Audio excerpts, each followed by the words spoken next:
Good afternoon and welcome to the December 19th meeting of the Rotary Club of Louisville. I'm Luke Schmidt, president of our club and president of L.D. Schmidt Associates. To lead us today in our invocation, Dr. Rod, the membership could not be here today, and that was Amy Trell with Goodwill Industries. But let me tell you about Mark. Mark is married to Julie and has two children, Alice, age 6, Jane, age 4. He's the chief financial officer for Goodwill Industries of Kentucky and serves as the corporate compliance manager, supervises all personnel in accounting and finance, HR, compliance, safety, IT, facilities and property management. So now let's get 5 over there. Mark believes that we all deserve a second chance and loves to see the folks at Goodwill that Goodwill works with to find a job, graduate from their soft skills academy and move on to support their family. Mark likes to run and lift weights, loves to travel. He's visited 25 plus countries. Must have a pretty cool passport. As a native of Boston, he's an avid Boston Red Sox fan and also a New England Patriots fan. I had a comment about videography. Yeah, I know. Chose not to put that in. Okay. The whole thing.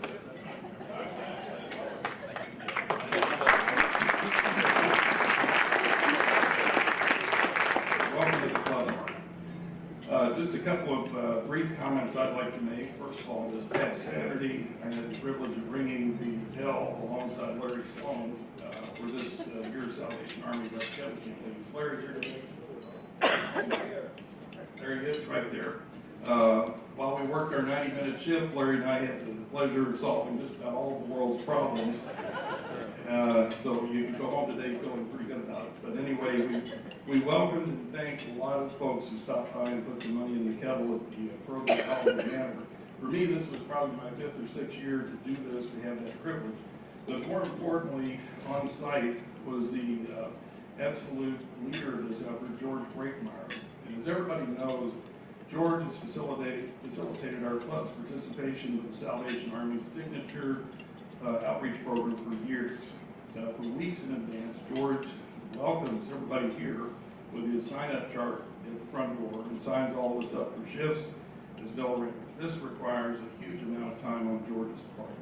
And not only does George sign us up, but he also shows up each day and for each shift to make sure that the club is responsible, to make sure that our shift is covered for the shifts that we're responsible for. And he does all of this in his typically humble manner. George is a true servant leader and embodies all that Rotary stands for.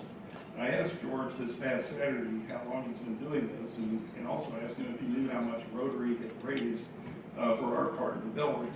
And while he stated that he had facilitated this for Rotary probably over 20 years, he didn't really know how much money had been raised. But I have no doubt that under his watch, we've raised thousands of dollars. So none of this would have happened year after year without George's dedication to service. And I'd like to ask everybody to please join me in recognizing him. Thank you very much.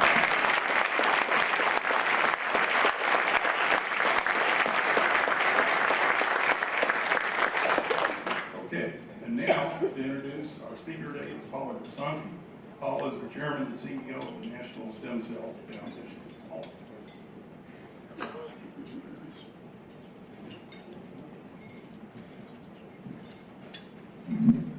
It's my great pleasure today to introduce Amy Hess, Executive Assistant Director of the Criminal Cyber Response and Services Branch of the FBI. She was named to that position in August 2018 after having served as the special agent in charge of the Louisville field office. Over the course of her career, she's held multiple prominent leadership positions within the FBI. Amy joined the FBI as a special agent in 1991 and was first assigned to the Kansas City field office, where she investigated violent crimes, gangs, and drug trafficking organizations. She was also a firearms instructor and a charter member of the office's evidence response team. In 1999, she transferred to the Louisville field office and served as its first Joint Terrorism Task Force Coordinator, before being promoted to Supervisory Special Agent of the Counterterrorism and Counterintelligence Squad. In 2005, she was appointed Assistant Inspector Team Leader in the Inspection Division at FBI headquarters in Washington, D.C. In 2007, and Amy asked me if I was going to give the long version or the short version. I'm sort of giving you a synopsis of the long version. In 2007, she was promoted to Assistant Special Agent in charge of the Phoenix Field Office, Tucson resident agency. During her assignment in Tucson, Amy temporarily deployed as the on-scene commander of the FBI's counterterrorism operations in Afghanistan. In 2008, she returned to the FBI headquarters as its chief of staff in the National Security Branch and subsequently as section chief in the International Operations Division. In 2010, she was appointed special agent in charge of the Memphis field office, and in 2011 was promoted to assistant director of the FBI's Operational Technology Division. In 2014, she became the executive assistant director of the Science and Technology Branch with responsibility for criminal justice information services, laboratory, and operational technology divisions. She was appointed to serve as the special agent in charge of the Louisville Division in 2016 with responsibility for all FBI personnel and operations throughout the Commonwealth of Kentucky.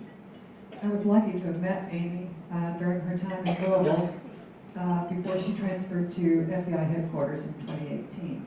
Amy is originally from Jeffersonville, Indiana, and holds a degree in aeronautical and astronautical engineering from Purdue University. It's quite the resume, Amy. Welcome.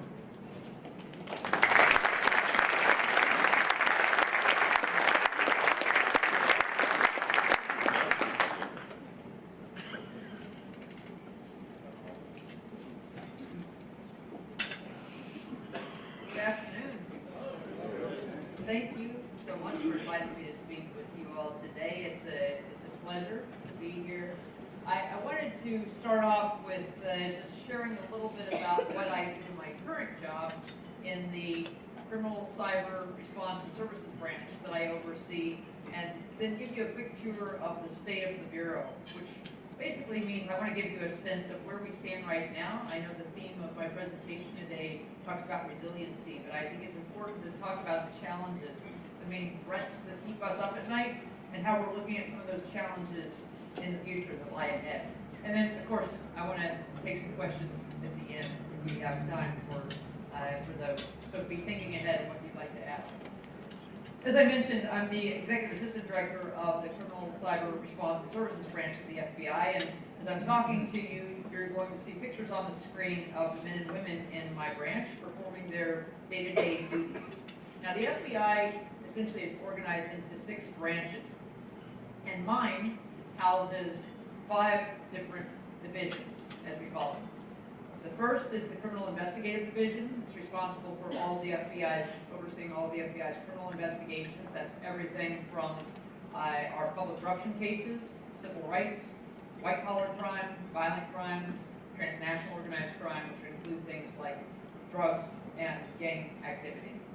Also, I have the Cyber Division, which of course in today's world means that they keep me very busy because that is, of course, the threat vector that we see as the most concerning to us in our future. The International Operations Division, which covers basically the world, and I also have the Critical Incident Response Group, which is responsible for a whole variety of things that I'll get to in a minute. And finally, our Victim Services Division. So within all of those, like I said, I have responsibility for not only all of our cyber investigations, but also all of our criminal investigations. And just those 2 divisions alone make up about 70% of the FBI's cases worldwide. Of the 2, there's certainly far fewer cyber cases, but the impact is unquestionable, both from a security and a monetary standpoint, because cyber crimes, as I'm sure you all know, include actors who use tools like spear phishing and ransomware and confidence fraud or confidence schemes to steal money or possessions, mostly to line their own pockets. But I want to put a plug in quickly for our Internet Crime Complaint Center, also called IC3. You can find it on the internet at www.ic3.gov. And those folks are responsible for taking tips from the public. If you are a victim of a cyber crime, or feel that you have been, or know someone who is, those are the folks to call. And I'm very proud of the work that they do to take not only those online internet crime complaints from either the actual victim or from a third party, but the way they process those complaints to receive that information so they can act quickly on that information. And right now they have about an 80% recovery rate over this past fiscal year when people notify us in time that we are able to contact the financial institutions to stop those transactions from occurring. Now, outside of those crimes, of course, there are cyber threats out there whose actions are designed to threaten our national security. And often, that's at the behest of a foreign government. Our biggest threats today come from China, Russia, Iran, and North Korea, who we often refer to as the Big Four, and each have slightly different motivations and different levels of capability. But those are the top 4 threats that we see to our national security when it comes to cyberspace. Of course, as I said, the majority of our investigations of the cases we work in the FBI are still criminal investigations.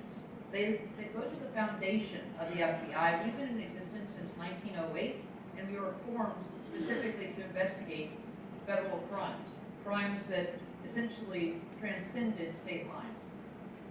And they include everything from violent crime, organized crime, gang investigations, to white-collar crimes, like I mentioned, public corruption, mortgage fraud, healthcare fraud, and the like. And we have 37,000 people in the FBI today. About 1/3 of those are special agents.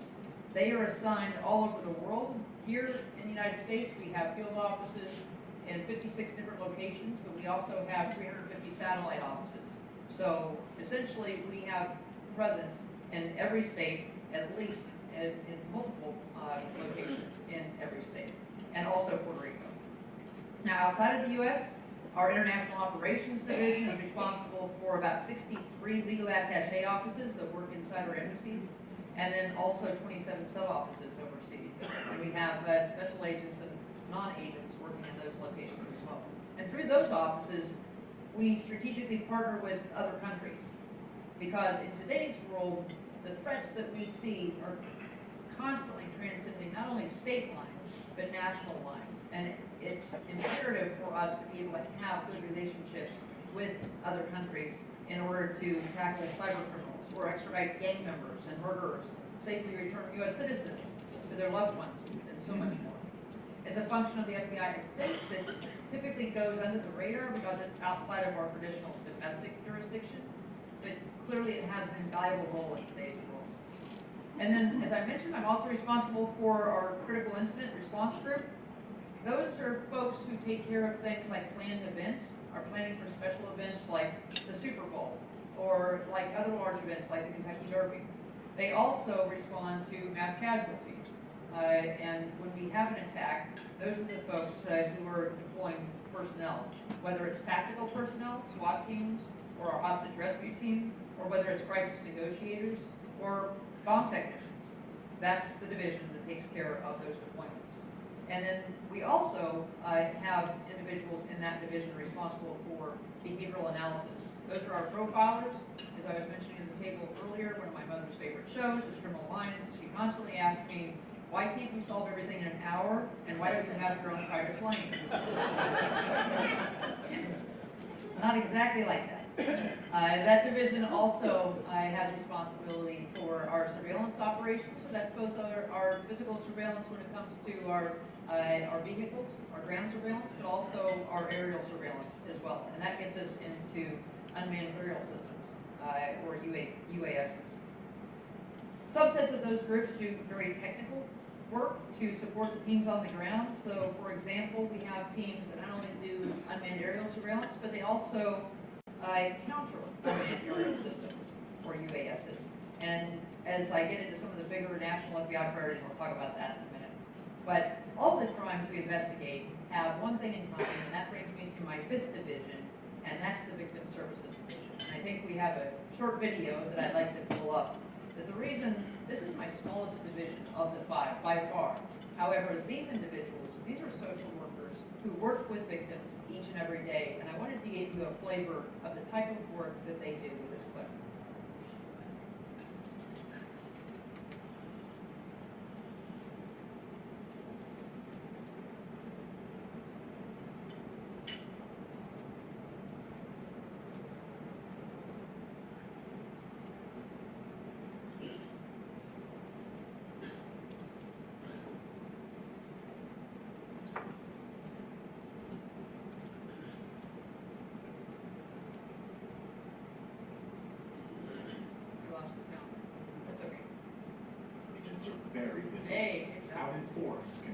painstaking work of criminal investigation.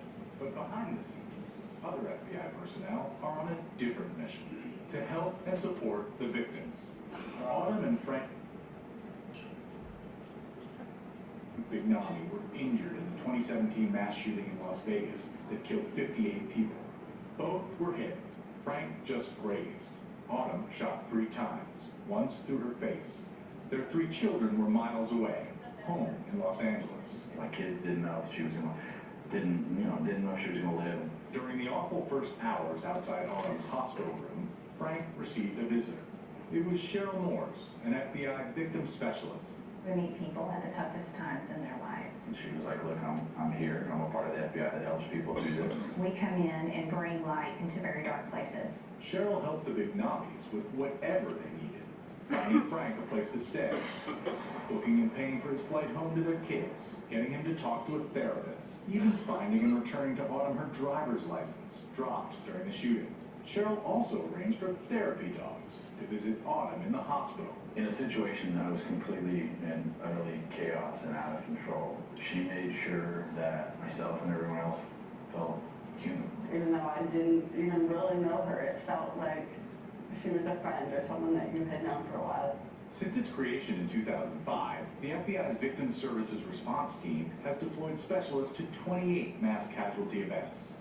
Cheryl's deployed to 8 of them, including the shooting in El Paso. She spends a lot of time in a car, driving into worlds of pain and suffering. Have you ever found yourself thinking, I gotta pull back from this is too much? I'm always, okay, let's get this done, get my mind right, let me get out here and help those that are hurting. I'm not really looking at the emotional side of it because I can't do that and do my job. That part of it comes later. When Autumn had recovered enough to take a photo like this, Frank sent it to Cheryl. Brings a smile in my heart, so I'm like, it's awesome to see that you're doing so well. If Cheryl was sitting here, what would you want to say to her? Give her a hug. I mean, thank you. Is this why you do this work? Yeah. Yeah, it is. You do this line of work because you want to make a difference. Ken Delanian, NBC News, Cypress, California. I can't tell you how proud I am of the folks in that particular Sensitive division, teeth? because those are the people who really feel the work that we do, because they're dealing with victims each and every day. We didn't have such a thing when I joined the FBI. And so now we have these people who specialize in how to talk to victims and how to relate to them and how to provide them with the information about their rights and the services to which they're entitled. So that's basically a 10,000-foot level view of what my branch covers. But now I'd like to switch gears just a little bit and talk about, there's obviously a lot of things the FBI has going on right now that transcend not only my branch, but the other 5 branches in the FBI. The top priorities that are often overlaying between these branches that either embedded within or managed by one of my divisions or managed by another division in another branch. And I want to talk about some of those things on a national level priorities on which the FBI currently focused. So I'm going to start with counterterrorism, which has been and remains the FBI's top priority since the attacks of 9/11 in 2001. We continue to worry about large foreign terrorist organizations like Al-Qaeda and its affiliates, and the threat posed by Iran, which continues to support Hezbollah and other terrorist groups. And of course, we're still worried about groups like the Islamic State, or ISIS, and its branches. But the primary terrorist threat to the homeland today, without question, is the lone offender. Notably, we call them homegrown violent extremists, or domestic violent extremists. I'd like to talk to you about those here for a minute. Now, the lone offender threat is a new constant. It's created a new set of challenges for all of us, and it's required us to become more resilient in the way we approach them. First off, there's a much greater number of potential threats, each with far fewer dots to connect than we've had in the past, because these individuals can move from radicalization to attack in a matter of weeks, sometimes even days, not months or years that we had in the past. largely due to the advent of social media and our interconnected world. And that gives us a lot less time to prevent or disrupt their plans. Now, homegrown violent extremists, or we refer to them HVEs, are people here in the United States who have been inspired by the global jihadist movement. They've radicalized here, in most cases often online, as I said, and most of them have never actually traveled outside of our borders. Now, those folks are hard to identify because there's no profile of a typical HVE, homegrown violent extremist. And they're usually not collaborating directly with a foreign terrorist organization like we saw in years past.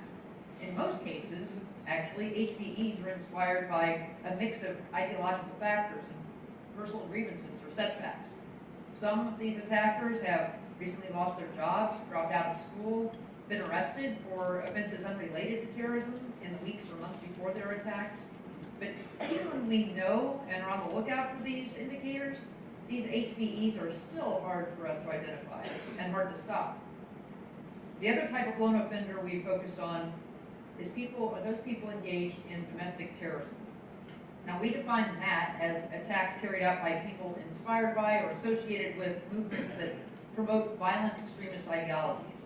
That's everything from militias and anarchist groups to racially motivated violent extremist groups and even environmental extremists.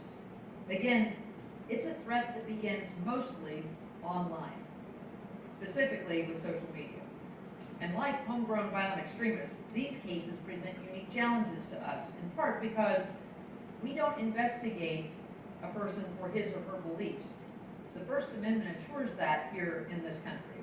So just because we don't like what someone says does not mean that we can predicate an investigation based on that.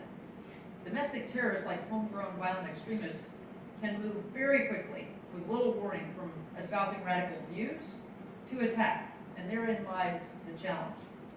Domestic terrorism is a serious and evolving threat. In fact, there have been more arrests and deaths caused by domestic terrorists than international terrorists in recent years. And we at the FBI take that threat very seriously.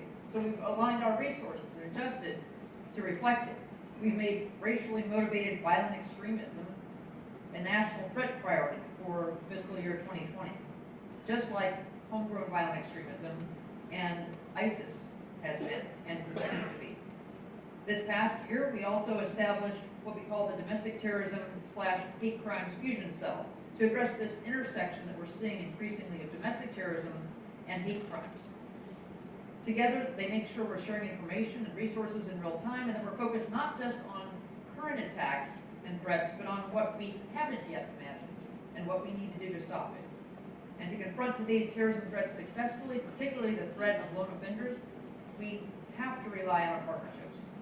That's partnerships with other federal, state, and local law enforcement, partnerships with the U.S. intelligence community, partnerships with the private sector, and of course, partnerships with the community and community service organizations. So let me turn to another threat that's dominating our attention these days, and that's targeted violence and mass casualty events. Now, I know we're all incredibly worried about mass shootings, whether they're in schools or in the workplace or in public places of gathering or in places of abortion. We need to figure out how to find and stop those hateful extremists determined to inflict violence on innocent people. And these attacks often have multiple crime scenes, countless victim and witness interviews, evidence processing, and video collection and video processing. Everybody has a camera out there, and they're all in different forms and formats, and we need a way to go through it faster to get to the offender and figure out what happened. When there's a federal nexus, of course, we work with our state and local partners to find and prosecute those responsible, but in many instances, there is no federal nexus. Even then, though, the FBI steps in and offers resources or whatever we can to help with victim assistance or crime scene processing or interviewing or the review of electronic evidence or forensics. And most importantly, we've got to focus on doing whatever we can to prevent these tragedies from happening. So in many instances, what we see is friends and family members, they see changes in a person's behavior, but they don't report it to law enforcement. Because mainly they either think they've got it under control, or they're worried about what might happen to their loved one, or they just don't want to face what's happening. So we collectively have got to come up with strategies to better educate our communities and to promote bystander reporting, because we all face this grave threat together. In the FBI, we've formed crisis intervention teams, or CITs, that now link law enforcement with mental health professionals to help give mentally ill, violent individuals the help they need, including involuntary mental health commitments for those who pose a danger to themselves or to others. And a model like CIT might be able to help reroute somebody on a dangerous path to a path of treatment and recovery instead. We currently have about 3,500 of these CITs across the country, but we have about 18,000 law enforcement agencies across the country, so we need to keep growing. One of the best strategies I think we have there is to share what we refer to as threat to life information, whenever and wherever we can. Now, the Parkland, Florida shooting happened almost 2 years ago. And as you may recall, if you read the news at the time, there was a lot of criticism on the FBI for the way that was handled, or rather not handled, when a tip came in to our tip line and it wasn't forwarded to the Miami field office so that they could potentially take action. Since that time, what has happened is that our National Threat Operations Center, or NTOC, has become the central intake for the public to provide tips to the FBI. And what we've seen is a significant increase in the number of tips that they receive. Now, those are tips, everything from potential mass shootings and domestic violence to suspicious firearms transactions and threats to law enforcement officers and other things. And to put it in perspective, just how many tips we're handling, the NTOC receives more than 3,000 tips per day. We did a study and found that of those 3,000 tips that they receive each day, more than 80%, actually even closer to 90% now, are state or local matters. They fall outside of federal jurisdiction. But still, the call came into the FBI, so we can't not do something about it. The question is, how are we reacting to that? How are we building in resilient processes so that we can push that information to where it needs to go, so that it can be taken for action by the right law enforcement agency? Switching gears just a little bit, as a bureau, we're also worried about the threat of malign foreign influence, which can range from coercive activities to criminal activities. And basically, it's part of our mission. We're the federal lead for identifying and combating malign foreign influence operations that target U.S. democratic institutions and values. And that includes the investigation of election-related cyber intrusions and crimes. In 2017, we established something we call the Foreign Influence Task Force to combat foreign influence operations that are targeting our country, as we saw after the 2016 elections. That group is led by our Counterintelligence Division, but it includes personnel from our Counterterrorism Division, my Cyber Division, and my Criminal Investigative Division. And that task force also works with each of the FBI's 56 field offices to open investigations when we see a foreign influence nexus. Collaboration is vital to that approach. For example, investigations with the cyber nexus are worked collaboratively with my Cyber Division and our cyber task forces in the field offices. And that allows us to quickly respond to threats that we hear or see to election infrastructure.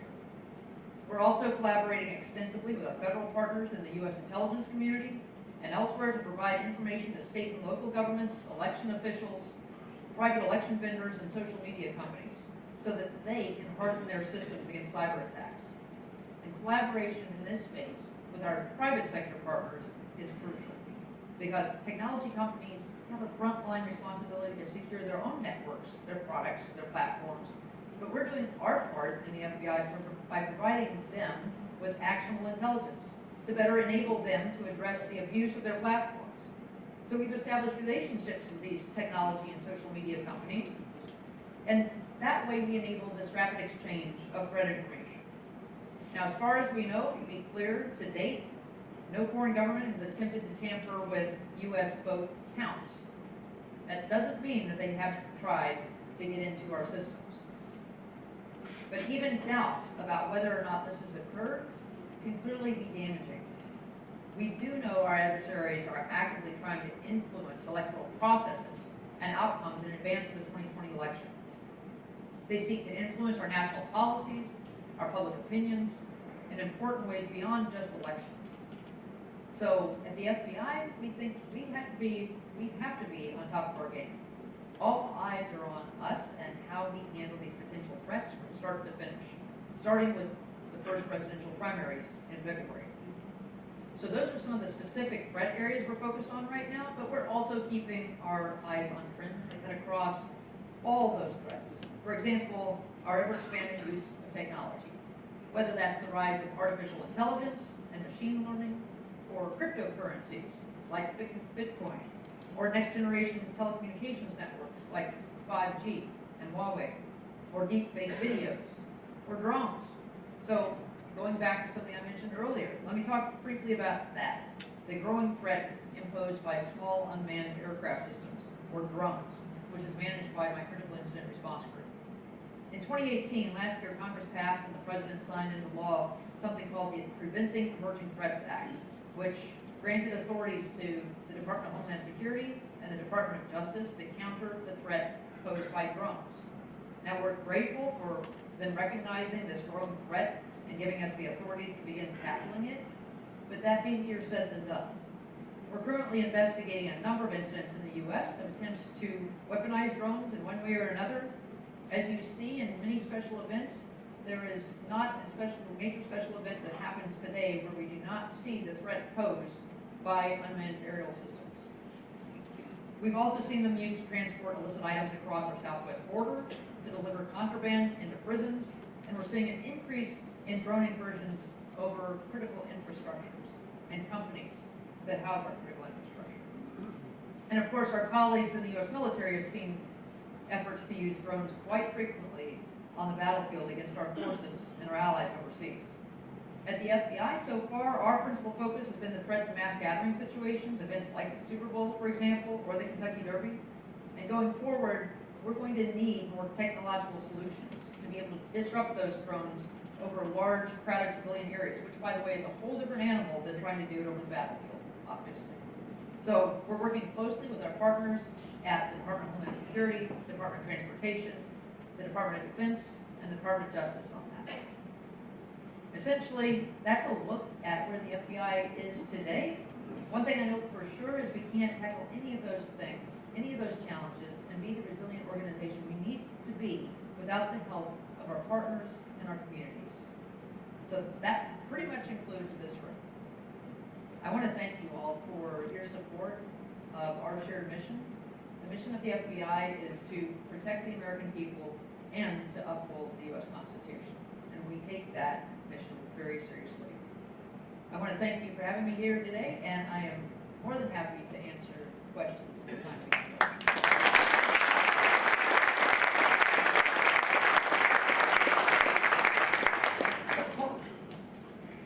Hi, Ethan Grossman. First, I want to thank you, obviously, for your service, and thank you for speaking to Rotary today. I want to thank Paula Grisante, who brought your name to our speaker committee and encouraged us to invite you to speak. So I've got a couple questions. One has to do with the, as you call it, radically motivated violent extremism and the growth of these radical organizations. I wonder if you could give us some sense of how much greater that threat has become in the last 5 years and how it's changed. And then my second question, like I mentioned to you before our meeting, we had another retired FBI individual speak about a year ago, Kathy Stearman, and one of the points she made was that morale in the FBI was not what it could have been, partly because of so much noise in the political arena, the James Comey controversy and everything happening. You hear more about the FBI now than you used to. So I wonder if you could tell us how the morale is, the impact that's had on recruiting, and either refute or agree with some of her points. Thank you. Thank you. I appreciate that. I appreciate the opportunity to address that question. Let me start in the reverse. So I will tell you that the morale at the FBI, based on our climate surveys, which we take every year, has actually increased over this past year. And the other thing that we look at as far as an indicator as to really how the FBI is perceived is the number of applications to the FBI has increased by threefold over the past 2 years. Now, what you want to attribute that to, you can guess, but at the same time, I view that very positively in the sense that our attrition rate is right now sitting at 0.4%. The average attrition rate for most companies is somewhere in the area of about 26%. So, to me, that means that once we get you, we've got you. And people enjoy, they like what they do. They have a sense of purpose, a sense of meaning. So, even though, yes, of course, we're a community made of humans, an organization made of people who, they hear the criticism, and they're not happy about it, but at the same time, they put their heads down and they do their jobs. And I view my role as a leader in the organization is to keep my people focused on the mission, focused on the important work we do. That video I just showed you tells you how meaningful it is to the people who work for the FBI to have an impact on the lives of the people that are on the other end. And to me, that's the most important thing, to keep our morale up, to be able to focus on that. So, while I certainly recognize that, yes, there are critics out there, and we are not immune from hearing it and being obviously affected by it, I am very proud of the fact that our people stay focused on the mission.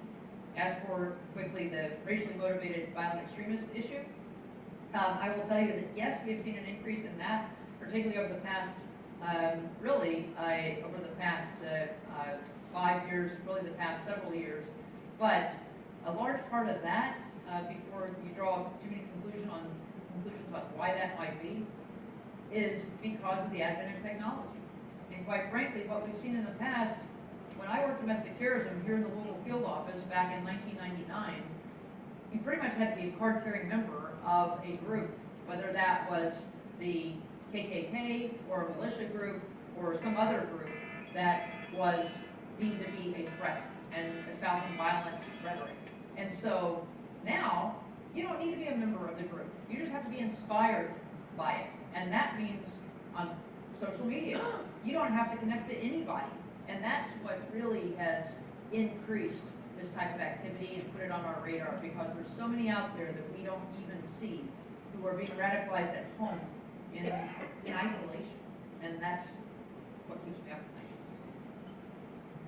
Director Hess, thank you for coming today. My name is Larry Sloan, and our club, as well as many other clubs in the world, Rotary, have become involved in anti-human trafficking efforts, such as educating the community, helping with survivors, and doing prevention work.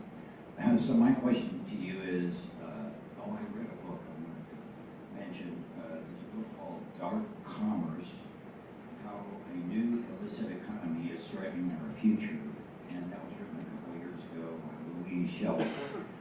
And a lot of it had to do with human trafficking and how that is done over the web, which we don't normally think about. So could you address the human trafficking issues that might be part of your domain, so to speak? Sure, yeah, no, I'd be happy to, and thank you for the question. The human trafficking piece, I'm glad you asked this, it is one of the priorities within my criminal investigative division, because what we see is human trafficking, whether it's labor trafficking or sex trafficking, this activity proliferates, and while many of us go about our daily lives and don't realize it's even occurring, it happens in every city. And particularly what we see is, of course, these individuals being taken advantage of, particularly the vulnerable. The individuals who are either in this country because they couldn't afford to get here any other way, or because there's some type of threat that's been made to them or their families, or because they are juveniles, or because that they have not had an opportunity to really be a part of the communities to which they belong. And as a result, there are offenders out there who target those individuals and take advantage of them. And so one of the things that my division, the Criminal Investigative Division does, is try to not only identify who those people are, where they are, and also looking at the connections between them. And then our Victim Services Division does a huge amount of work with those victims, trying to get them back on the path. I have actually just a quick human interest story. Right here in Louisville, we had a human trafficking case when I was the special agent in charge. And the victim specialist at the time engaged with the victim. And she was a young woman who'd been trafficked, sex trafficked since pretty much the age of about 14. And she was now around the age of 20. And she had had her owner, if you will, her pimp, had tattooed his name on the back of her neck. And going through the trial, and going through trying to hold him accountable, going through that whole process, took a tremendous amount of courage on her part. And having the victim specialist work with her through that. One of the things the victim specialist did was got a hold of a tattoo artist, actually from Chicago, who volunteered his services to come down here and erase that tattoo. And that, to her, was just one of those moments where it sounds like a little thing, but it gave her such a freedom that she had never experienced before. And again, that's the type of people we deal with on a daily basis, and how important that particular offense is. Amy, thanks so much for being here today. Ashley Brower with FNB's Public Relations. I'm curious, there's such a focus right now on privacy, and our phones are listening to us, and Alexa's listening to us. Everybody's knows everything about us, and especially with Facebook, just recently saying that they're going to encrypt Messenger and WhatsApp so that neither they nor law enforcement can know what's being said. I'm just curious your thoughts on that intersection of public safety versus privacy. Yeah, that's a great question. So I've been living in that world for about the last 10 years, and particularly this is a huge policy discussion. Because on the one hand, of course, we all want strong encryption because nobody, we all want to protect our stuff. And more society lives on these digital devices. Is that everything you do, your friends, your personal information, your finances, all this stuff that's important to you is on these devices in the digital world. Your personally identifiable information is basically owned by other companies. Whether it's the medical industry or others, financial, whatever sector it is. And so we all believe in strong encryption. The challenge for us is that when we go to serve a court order, a search warrant, or some other type of a subpoena on a company, and that technology company says, we can't give that information to you because we can't see it ourselves. That's when it becomes problematic, because particularly when we talk about crimes against children and child pornography cases, what we're seeing is the advanced use of encryption, where it's basically these devices are encrypted by default, means that even though we have reason to believe, we have probable cause to believe that an individual is engaged in the production and distribution and the manufacture of child pornography. When we go to a technology company and we serve a warrant to get that person's information so that we can charge them with that crime, the company can't help us. And that's a problem. However, to me, that's not the FBI's issue to solve. That's the American public's issue, because it affects all of us. We've got to balance those two things. Is that the FBI shouldn't be dictating to you, hey, how much do you value privacy over the ability to hold these people accountable? How much do you value security over the ability to serve a warrant? And so that's a question, which is why it has become this ongoing debate between all of the individuals involved in this discussion, trying to come up with what is the right solution, what's the right law to pass that balances those two things. It's a hard problem, and we're continuing to work through it, but more to follow, clearly. Yes. My question grows out of my own ignorance, frankly. The disciplines that you have include also international activity. So I'm wondering, we see FBI uniforms throughout the world. We know of prisoners who have been put in various countries to avoid coming to America. My question is, what authorities do we have, if you know, that permit us to go into other countries on a friendly basis, into their jurisdiction and assert our code? So I don't know that. It's always been a puzzle, and I wonder if you can explain it. Yes, I'd be happy to. So basically, the bottom line is that we cannot go into a sovereign territory and make, for example, an arrest or even serve a court order. We have to have the cooperation of that government. And that's why these legal attachés I referred to earlier, where we're in about 90 locations overseas, it's so important. Their number one job is to establish positive relationships because we've got to have the cooperation of that government. So we can't go in and act unilaterally. That's illegal. Just as if another country were to come in here to our country and do the same thing. So it's incumbent upon us to try to work that out together and make sure that we're following not only their laws, but our laws at the same time. Is it on an event-to-event basis? Yes. Or is it some kind of a contract? No, it's an event-by-event basis. Yeah. One more? Nothing like more with Ashley Roundtree. You were mentioning that sort of the increase in these violent crimes, whether it's HDEs or American domestic terrorists, these individuals are getting inspired that they used to be card-carrying members and stuff like this. Could you make the argument that increase, this is going to sound weird, is not a big deal, okay? I know that sounds provocative. Because it's really the person or the perpetrator who's unstable to begin with. And it's kind of needs some sort of cleanup. Maybe it's not necessarily to say it's not a big deal, but it's not necessarily that they believe in these ideas. So like a card-carrying member believe, okay? But somebody who's mentally unstable just needs a little kindling. Unfortunately, technology is providing that kindling, okay? And then if you begin to look in terms of as a percentage of population, particularly as a percentage of sort of actual messages that people receive, because things increase so exponentially, then it's an increase.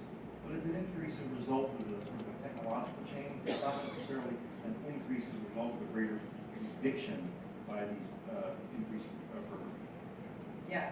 No, and I mean, obviously, good points. I think that because we are such an increasingly interconnected world, that it is so much faster, we call it in FBI parlance, getting from flash to bang so much faster because it doesn't take months and years of really the ideology to seep in. And so what I mean by that is certainly, and definitely want to make it clear, it's a huge deal to us because what that means is that one moment, that one bad day, everybody's had a bad day, and what we see, and particularly when I talk about the threats, the tips that we receive in our tip line, a vast majority of those are somebody who's having a bad day. And then they lash out on some, either social media or a gaming, type of communication device, online gaming, and somebody reports it. We want them to report it because we want to go out there. And 99% of the time, the person we talk to says, "Oh, I was just kidding. That was a joke," or they'll say, "I was having a bad day." But in many instances, we find that those people have real mental health issues, and we need to equip our law enforcement agencies to be able to address people with mental health issues better. And I don't think we've done enough of that in the past. And that's where I think that community engagement comes in. Because we've got to figure out how do we deal with that challenge. Thank you.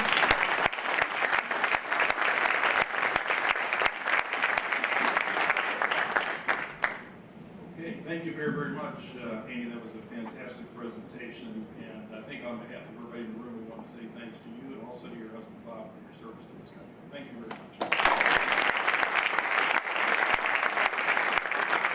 Okay, we're going to wrap this up. A quick reminder, if you're interested in learning more about the club, please see Craig Sherman right outside the door for the what is Rotary table. Reminder, no meeting next week or the week after. And with that, happy holidays to everybody. We'll see you January 9th. And we're adjourned.